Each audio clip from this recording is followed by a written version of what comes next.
Смятам да ви разкажа от всичко, което си спомням, разбира се, защото аз съм в едно много странно състояние.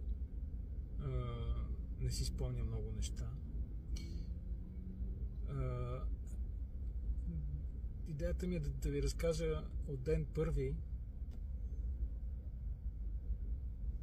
до сега какво се случи с мен, през какви трансформации преминах,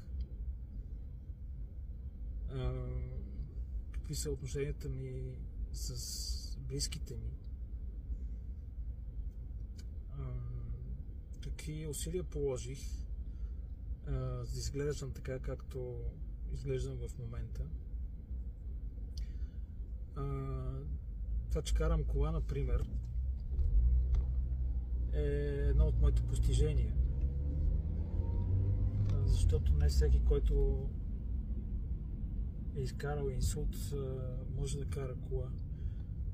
И карам кола с ръчка в момента, съвсем умишлено. И ще ви разкажа защо.